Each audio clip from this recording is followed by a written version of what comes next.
कहानी की शुरुआत में हम विन को देखते हैं, जो अपने अपोनेंट यान से फाइट कर रहा था। पहले राउंड में विन उसे बहुत मारता है, जिससे सबको लगने लगा कि ये फाइट वही जीतेगा।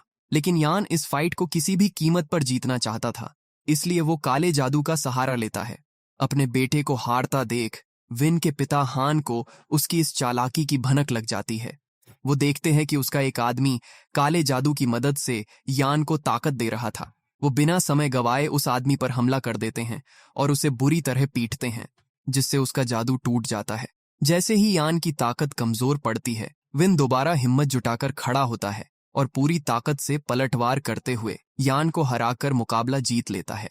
फाइट खत्म होने के बाद विन जब अपनी गर्लफ्रेंड से बात कर रहा होता है, तब उसकी नजर ब्लैक सूट पहने कुछ अनजान लोगों पर पड़ती है, जो उसके फादर हान को घेरे खड़े हुए थे।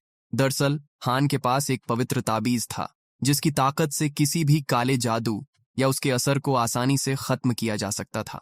शेन उसे अपना एमुलेट बेचने के लिए कहता है और बदले में उसे ढेर सारे पैसे भी ऑफर करता है, लेकिन हान एमुलेट बेचने से मना कर देता है। शेन उससे कहता है, अगर यही तुम्हारी मर्जी है तो ठीक है, मगर बाद में मुझे दोष मत देना।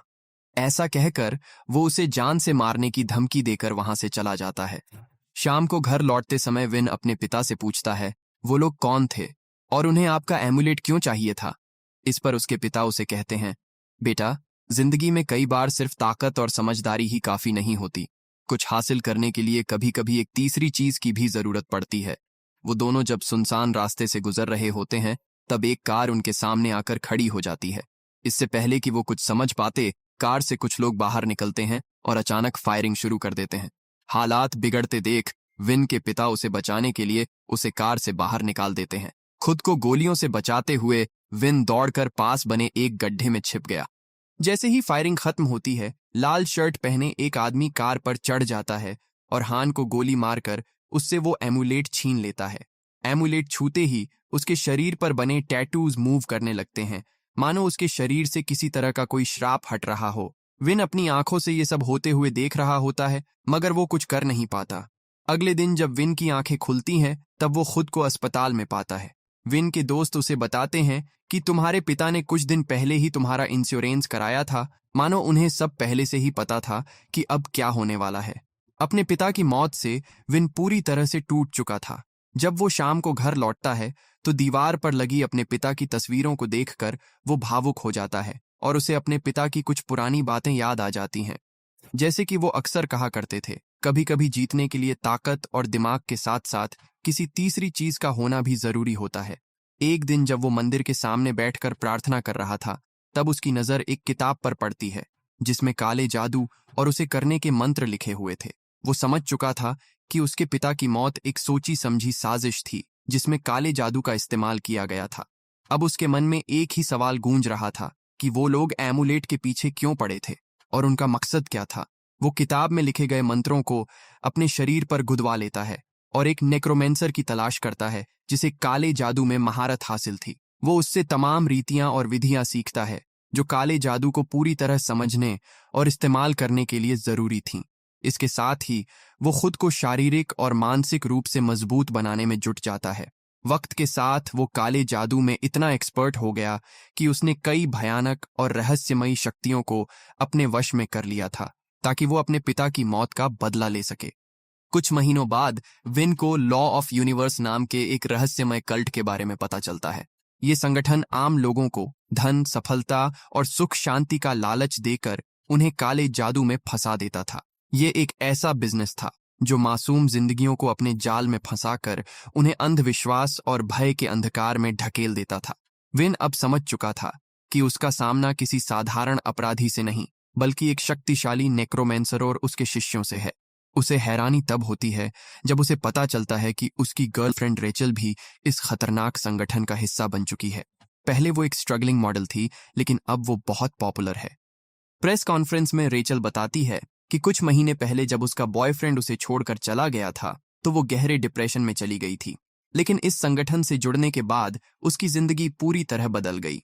न सिर्फ उसने यहाँ से खूब पैसा कमाया, बल्कि अब वो खुद को पहले से कहीं ज्यादा मजबूत और खुश महसूस करती है। रेचल के इस बयान और उसकी सोशल मीडिया पर फैलती पोस्ट ने लाखों लोगों को लॉ ऑफ यूनिवर्स का हिस्सा बनने के लिए प्रेरित कर दिया था। मिस लीना, जिसने इस संगठन की नींव रखी थी। जब उसे पता चलता है कि उसकी पार्टनर ने उसे धोखा दिया है, तो वो अपने मैनेजर रेन को ईरा के पास भेजती है ताकि वो उसे समझा सके। रेन ईरा से कहता है, मैं चाहता हूं कि तुम हमें छोड़ने से पहले एक बार फिर से सोच लो। ईरा कहती है, मैं अपना खुद का कोर्स लॉन्च करने वाली हूं और इससे ढेर सारा पैसा कमाऊंगी, वो भी बिना किसी के साथ शेयर किए। और अगर तुम या तुम्हारा सिंडिकेट मेरे रास्ते में आए तो मैं सबके सामने तुम्हारा पूरा भांडा फोड़ दूंगी। ईरा की धमकी से रेन अंदर ही अंदर डर चुका था, इसलिए जाते जाते वो चुपचाप उस पर ब्लैक मैजिक कर देता है।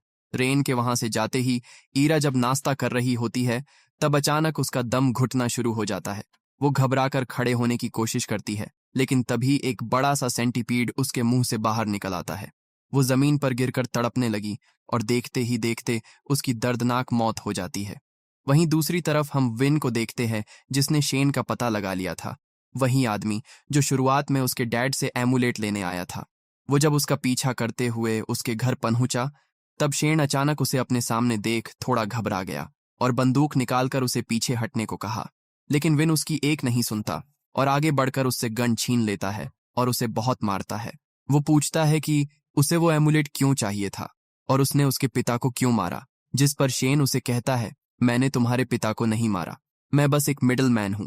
मैं काले जादू से जुड़ा सामान इकट्ठा करता हूं और उसे कंपनी को सौंप देता हूं।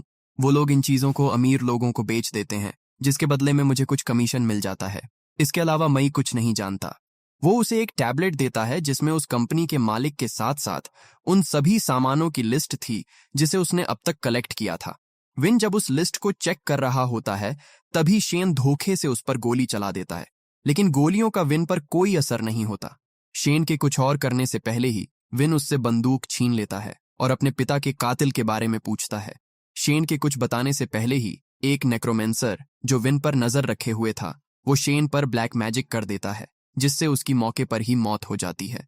अगले दिन जब विन रेचल से मिलने उसके घर आता है, तो रेचल उसे देखकर थोड़ी हैरान रह जाती है। वो पूछती है, तुम इतने महीनों तक कहाँ गायब थे? लेकिन विन उसके सवालों का कोई जवाब नहीं देता। वो रेचल को बताता है कि जिस संगठन के लिए वो काम कर रही है, वो सस्पेशियस एक्टिविटी में शामिल है। उनसे दूर रहो, मुझे तुम्हारी फिक्र है। ऐसा कहकर विन वहां से चला जाता है। ऑफिसर लिन और चैन, जो शेन के मर्डर को इन्वेस्टिगेट कर रहे थे, उन्हें ऑटोप्सी रिपोर्ट से पता चला कि शेन को जो जहर दिया गया था, उसने उसके पेट और आंतों को बुरी तरह से नुकसान पहुंचाया है। हालांकि जहर की सटीक पहचान अभी तक नहीं हो पाई है। एक आदमी जो उनकी सारी बातें सुन रहा था, वो उन्हें बताता है, इस आदमी की मौत ब्लैक मैजिक से हुई है। अगर तुम इस केस को सुलझाना चाहते हो तो तुम्हें एक नेक्रोमेंसर की मदद लेनी पड़ेगी। जब ऑफिसर लिन ब्लैक मैजिक और पिछले कुछ सालों में हुए कल्ट मर्डर्स पर रिसर्च कर रही थी, तब उसे एक डिटेक्टिव के बारे में पता चलता है जो खुद एक नेक्रोमेंसर था और करीब 15 साल पहले इन्हीं कल्ट मर्डर्स की जांच करते हुए रहस्यमयी तरीके से गायब हो गया था। अब हम विन को देखते हैं, जिसे अपने दोस्तों से पता चलता है कि लीना की कंपनी ब्लैक मैजिक, वुडू डॉल्स और एमुलेट जैसी कई चीजें गैरकानूनी तरीके से इंडोनेशिया भेजने की तैयारी में है। विन के लिए ये काफी अच्छा मौका था कंपनी को एक्सपोज करके उसे कमजोर करने का। वो एक प्लान तैयार करता है और रात के समय चुपचाप लीना की फैक्ट्री में घुस जाता है, जहां ब्लैक मैजिक से जुड़ी चीजें स्टोर करके रखी गई थीं।